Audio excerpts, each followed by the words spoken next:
So guys, remember that video I posted earlier where I told you guys I was going to share my experience after assembling this cabinet? Well, today is the day. Honestly, let me first say this. Building this thing from scratch was not even the hardest part. The real problem was the installation manual. Guys, the manual was confusing. The instructions were not clear at all. At some point, I was just looking at the paper and asking myself, who exactly designed this thing? You know that experience where you're trying to follow instructions but the pictures are not matching what you're seeing physically? That was exactly what happened. Eventually, I had to abandon the manual completely and start using my own initiative and common sense. Honestly, that decision helped me finish it, but it also cost me a little of time because instead of following straightforward process, I was now figuring things out myself piece by piece. Now, here is the funny part. After finishing building everything, I felt so proud of myself. I carried the whole thing upstairs to the family bathroom thinking the job was completely finished. And honestly, my mind had already signed out for the day. While cleaning up the packaging downstairs, I suddenly noticed some extra items inside the box. Guys,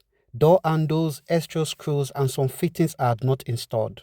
Oh my God. And that was the moment I realized I was not done after all. I just stood there looking at the remaining part in silence. I had to carry my tired self upstairs again and continue from where I stopped. And honestly, one reason I was already exhausted was because that same day, I had also assembled our living room table. You guys saw the video. So imagine combining both projects together in one evening. It's just like cooking egusi soup, pando yam, jollof rice and fried rice in one day. Think about the stress. I started around 6 p.m. and didn't finish until almost 9 p.m. This UK go humble you. I've always told you guys that in this country, you must be a very handy person. If not, the country will show you shaggy. We spent so much money you didn't even budget for.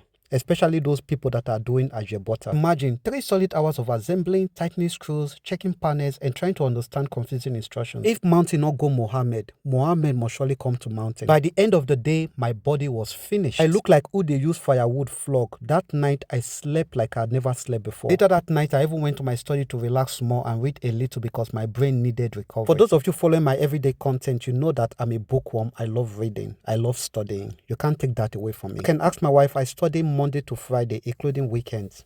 But weekend, I just study 2 to 3 hours and that is it. But honestly, after everything was completed, we actually loved how the cabinet turned out. In fact, my wife liked it so much that she immediately ordered another one and it arrived today. But this time, because I already understood the process, everything became very easy. Guys, it didn't even take me up to 30 minutes to assemble the second one completely. Now, everybody join me and say, knowledge is power. That experience reminded me of something very important in life. Sometimes when you think you're done, that's actually when you're just starting. You get the point now. And sometimes one small mistake or unclear direction can cost you a lot of extra time and stress. This is for people that like making decisions blindly or walking blindly. If the manual had been clearer from the beginning, I honestly wouldn't have missed those parts that delayed me. At least now I can officially say I'm becoming a professional furniture installer small. What do you guys think? Anyway, bye.